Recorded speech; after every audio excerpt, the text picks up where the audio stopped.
moi, je vais inviter tous les Béninois, qui qu'ils soient, où qu'ils soient, filles comme garçons, enfants comme vieux, jeunes comme vieillards, de toutes les religions, de toutes les convictions politiques, je vais les inviter incessamment à une fête de la démocratie le 11 décembre prochain.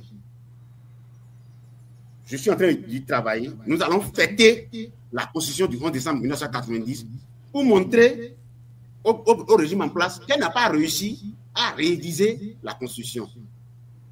Pour autant, je ne vais pas dénigrer la lutte que mènent ceux qui travaillent pour la révision du code électoral. C'est leur vision. Ils mènent une action politique très digne d'ailleurs. C'est leur vision de la chose. Mais pour le juriste, une fois qu'il y a une décision de justice de la Cour africaine des droits de l'homme et d'Arusha en Tanzanie, qui dit que la révision constitutionnelle n'est pas advenue, la constitution qu'on nous présente là, de 2019, n'est pas la nôtre. Notre constitution, c'est la constitution du 11 décembre 1990.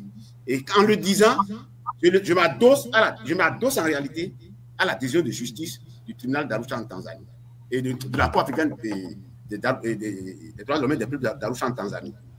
Et donc, je ne m'inquiète pas. Je ne suis pas inquiet. Et le Christ, Jésus-Christ a dit ceci. N'ayez pas peur de ceux qui peuvent tuer le corps. Nous sommes d'accord? Vous ayez peur de ceux qui peuvent tuer l'esprit. Et c'est notre esprit démocratique qu'on est en train de tuer aujourd'hui, parce que Joseph Diobenou lui-même, qui a contribué à la tuerie de notre constitution là, il a dit que cette constitution a une âme dans le passé. Et Narcisse Tometti dit que notre constitution a une charge émotionnelle et irrépressible. Et ceux qui ont donc rédigé cette constitution, il y en a qui sont encore vivants dans le lot. Et je pense qu'ils ont mis tellement de barrières que personne ne peut réviser cette constitution aussi facilement. On peut faire une loi, par exemple, constitutionnelle pour créer la Cour des comptes.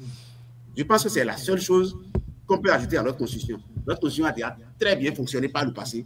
Il ne faut pas que les gens nous tombent sur l'anecdote. On ne doit pas nous tromper. Alors, si vous permettez, je vais poser cette dernière question-là. Alors, en général, on n'est pas habitué à vous voir dans l'espace public de cette manière-là. On vous voyait sous d'autres formes hier, directeur général de la police nationale. Depuis un certain temps, vous sortez et vous n'arrêtez plus de sortir. Pour parler trivialement, c'est quoi le plan? Pardon, je n'ai pas compris. Je n'ai pas suivi la dernière partie. Je dis, ben, on est désormais habitué à vos sorties répétitives. Pourquoi cet engouement? Oui, l'engouement, c'est que je suis démocrate de formation. Le bon policier est démocrate de formation. Au cours de notre formation de policier, de commissaire de police, qui a une formation très corsée, je ne sais pas ce qui se passe aujourd'hui, c'est une formation très corsée, vous êtes obligé d'étudier. Et quand vous êtes ouvert à l'esprit de démocratie, et que Dieu vous a donné la chance d'avoir la parole libre, vous êtes obligé de vous mettre au service de votre peuple pour vous battre aux côtés du peuple contre l'arbitraire du souverain et du juge. Ah, je me battrai au celle-ci, politique ou simplement férue de démocratie? Je suis non seulement férue de démocratie, mais je suis en même temps politique. Je suis fortement politique même. Il faut que cela se sache. Désormais, je suis politique. Ce dont nous parlons, ce n'est pas politique. Si les gens respectaient le droit, vous me voyez en train de défendre tout ça là aujourd'hui. Donc, je vais me battre en politique aux côtés de Adjavon, de Kémy Séba, de Rekiat Madougou, de Joël Aïbor, de même Perzo, de Vigile Avancé, de Vital Panou. Je me battrai aux côtés de tous les Béninois avec toute mon énergie. Je me battrai jusqu'à la dernière goutte de sueur et de sang de mon corps pour que la démocratie soit restaurée au Bénin. Et vous rien ne m'arrêtera. Vous n'avez pas peur. Hein? La peur. Vous n'avez pas peur. Je vais avoir peur de quoi aujourd'hui? J'ai été radié de la police sans procédure. J'ai été radié de la police. Radié? Vous voulez dire radié? J'ai été radié. Je n'ai pas parlé de retraite d'office. C'est quoi là? Comment est-ce que vous avez été radié, M. Moulin? Je me lève un matin, on me dit vous n'êtes plus policier. J'ai 54 ans. Et un général va à la retraite à 62 ans.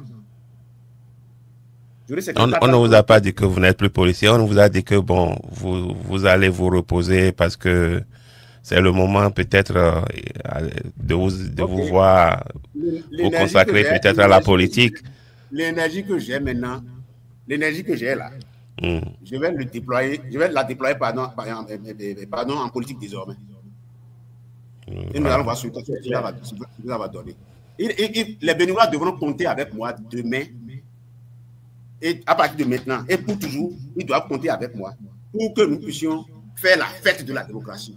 Notre pays nous faisait notre fierté. Quand nous sortait, quand on allait à l'étranger, on voyait les pays où ça se passait comme ça, on riait. Mais je ne sais pas cette ruée des avatars que nous connaissons aujourd'hui pour répéter le professeur Olo dans son article démocratie et revitaliser, démocratie émasculée. Quelle est cette ruée des avatars? Voilà qui est nous devons combattre cette ruée des avatars. Hein? Non, Monsieur voilà qui est désormais clair. Hein? Voilà qui est désormais clair. Vigile a eu le privilège d'introduire avec la première question. Je vais laisser Jos Perzo Anango donc finir cette émission.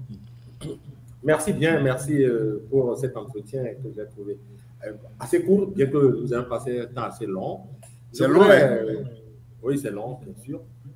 Général, oui. Tout à l'heure, je vous ai écouté jeter les fleurs à certaines personnalités, à la population et autres. C'est vrai, l'enfant malade de la démocratie béninoise reste la presse, bien entendu. Quel regard vous portez sur les actions de la presse? J'ai de la compassion pour les journalistes. J'ai de la compassion pour les journalistes. J'ai de la compassion pour les journalistes. Et je vous donnerai un exemple. Je vous donnerai un exemple ou deux rapidement parce que le temps est parti. Vous connaissez le journaliste qu'on appelle Aboubakar Takou? Oui. Du Béninois libéré. C'est le journaliste qui m'a le plus insulté dans ma vie. Vous voulez parler d'aujourd'hui ou bien quand vous étiez aux affaires? J'étais policier, je travaillais. Oh, il s'est fait que Aboubakar Takou, c'est un jeune frère. Il était derrière nous au collège. Il me semble qu'on le dévançait d'1 an ou de 2 ans, je ne sais pas. Mais le jour où j'ai vu Aboubakar Takou, je lui ai tapé le dos, j'ai dit, mais Abou, est-ce que toi là, tu n'auras jamais l'occasion de me flécher? Qu'est-ce que je t'ai fait? Et c'est là, il m'a dit, mais Fofo, à partir d'aujourd'hui, je ne prendrai plus position contre toi. Parce que je n'ai jamais su que tu allais me parler avec si tant de fair play. Et plus loin, il a été question de suspendre son organe de presse à l'époque.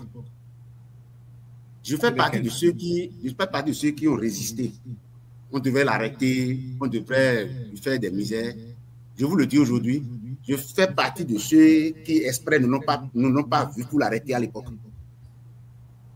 Que les politiques m'excusent beaucoup, c'est des choses que je n'aime pas qu'on fasse aux journalistes. Et il y a un autre journaliste qui m'a le plus insulté aussi, c'est le journal de Charles Toko. Mais le matinal. Il y a l'autre qui est mort aussi, mais Vincent Folly. Vous savez qu'un jour, je suis rentré dans la rue, dans mon quartier, j'ai vu Vincent Folly. Il a dit, mais grand frère, comment ça va? Et tout de suite, il était étonné. Qu'est-ce que je veux dire par là? Si vous êtes dans des fonctions publiques, vous avez la charge d'un État, laissez les gens vous critiquer.